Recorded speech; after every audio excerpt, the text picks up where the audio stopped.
El siguiente paso, una vez tenemos los datos listos, limpios, disponibles para su uso, es el modelado de datos con Power BI. El modelado de datos configura y da forma a los datos para diseñar un módulo semántico, el cual incluye las relaciones y los cálculos necesarios que utilizan fórmulas DAS o Data Analysis Expression para crear medidas. Este proceso nos garantiza un análisis preciso y permite crear informes claros e impactantes. Los modelos semánticos tienen la función de organizar datos complejos en una estructura intuitiva, lo que mejora la visualización de los datos y nos permite generar informes eficientes y detallados para la toma de decisiones. Dentro de los aspectos básicos del modelo de datos podemos encontrar algunos conceptos que aplican al modelado de datos. Esto nos ayuda a ofrecer un rendimiento rápido y los resultados que queremos casi en tiempo real o en ambos.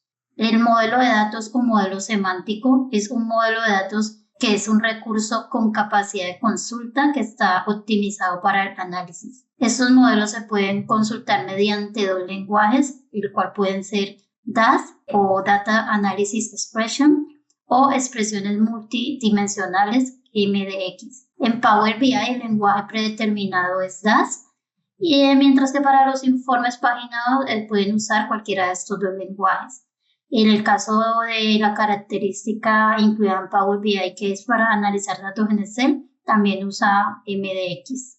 Otro concepto que debemos tener en cuenta es el conjunto de datos. El conjunto de datos es un elemento de Power BI que es un origen de datos que sirve para las visualizaciones en informes y paneles. Estos conjuntos representan conexiones a modelos que muchas veces también han sido obtenidos de fuentes externas y pueden representar estructuras también en tiempo real o conjuntos de datos de streaming o algunos tipos de datos también pueden obtenerse de manera híbrida.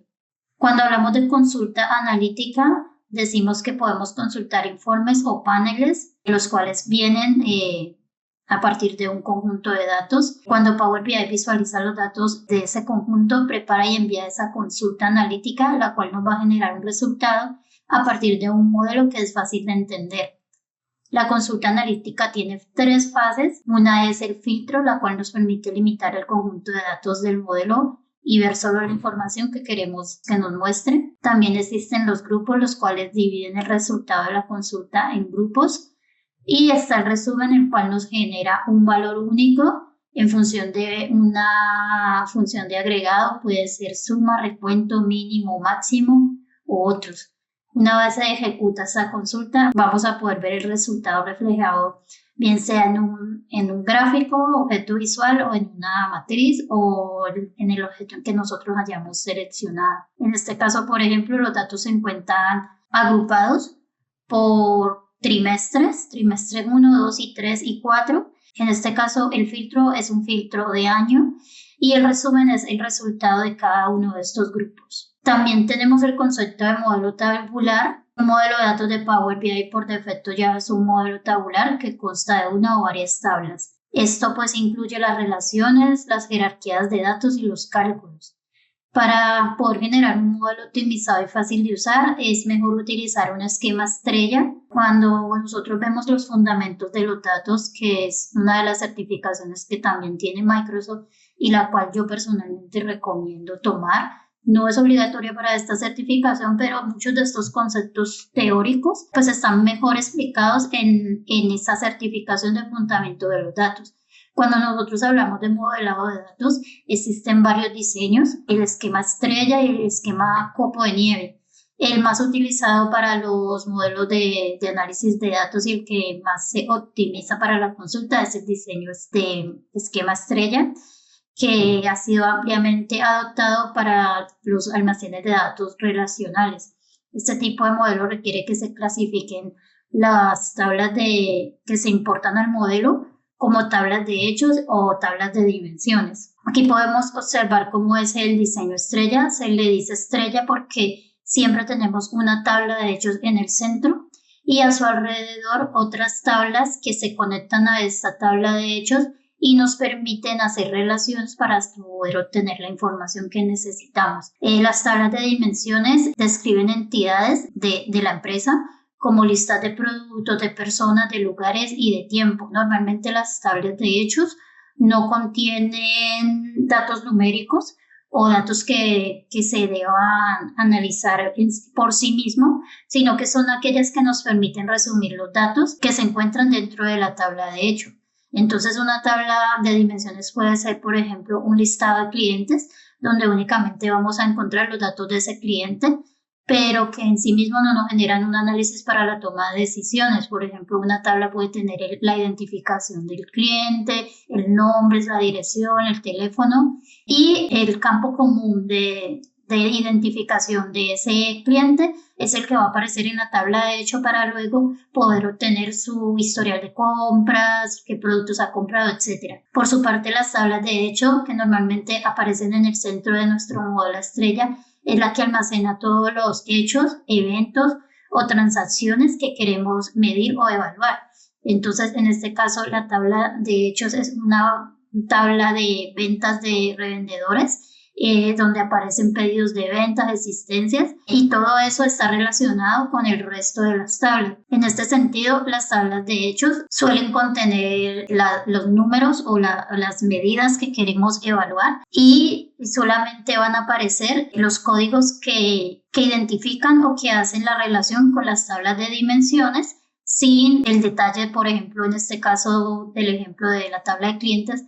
En la tabla de hecho solo vamos a tener el código de ID, pero el nombre como tal va a aparecer solamente en la tabla de clientes. Cuando hagamos la relación y filtremos, vamos a poder descubrir qué compró, cuándo compró, en qué fecha, todos esos tipos de datos que están directamente contenidos en la tabla de hechos. Por otro lado, las tablas de dimensiones son quienes nos permiten, como ya lo había dicho, resumir esos datos directamente a la tabla de hecho. Entonces, esa es la dirección del filtro, que la tabla de dimensiones es quien filtra la tabla de hechos. Por otro lado, también podemos decir que las tablas de hecho suelen contener gran cantidad de datos, suelen ser anchas y largas en el sentido de que tienen muchos campos y muchos registros, pero las tablas de dimensiones, por su parte, suelen ser tablas relativamente pequeñas en comparación con las de hechos, ya que los datos en las tablas de hechos, pues por lo general son únicos, se identifican con un ID y pues no se repiten. El mismo cliente no va a aparecer varias veces en una tabla de dimensiones, pero en la tabla de hechos un cliente sí puede tener varias compras o varias ventas. Bueno, una vez ya tenemos un modelo que contiene una tabla, vamos a tener que empezar a generar las relaciones, que son las que permiten establecer el vínculo entre la tabla de hechos y la tabla de dimensiones, y podemos añadir las propiedades de tabla y de columna, crear otros objetos, establecer jerarquías, medidas y parámetros dentro de nuestro modelo semántico. Las relaciones entre las tablas son aquellas que nos permiten filtrar y resumir los datos de los objetos visuales. Podemos utilizar la característica de detención automática que trae por defecto Power BI. Y pues de todos modos siempre debemos validar que las relaciones que establece Power BI de forma automática se encuentren correctamente creadas, o de lo contrario también podemos proceder a hacerlo de manera manual. Aquí podemos ver el modelo estrella nuevamente ya directamente sobre cómo se vería en Power BI. Aquí tenemos una tabla de hechos que es una tabla de ventas, y esta está relacionada con la tabla calendario, la tabla de órdenes, la tabla de producto, la tabla de presupuesto, y esta a su vez tiene una tabla que se llama New Country, que como podemos ver aquí el modelo estrella de algún modo se amplió a un modelo copo de nieve, ya que esta tabla de dimensiones tiene otras tablas relacionadas con él. Esto también se puede habilitar dependiendo del modelo de negocio, que a veces es necesario, pero lo que más se recomienda es poder pues tener un modelo estrella, es decir, que las dimensiones no estén relacionadas con otras tablas. Aquí la relación se señala por medio de esta flechita. Dentro de la configuración del modelo tenemos que dos tablas pueden tener varias relaciones, como lo vemos en este ejemplo, pero solo una relación puede estar activa al mismo tiempo. En este caso, la línea continua indica la relación activa y las líneas punteadas indican que estas relaciones actualmente se encuentran inactivas. Tienen que generarse un proceso adicional para poder utilizarlas.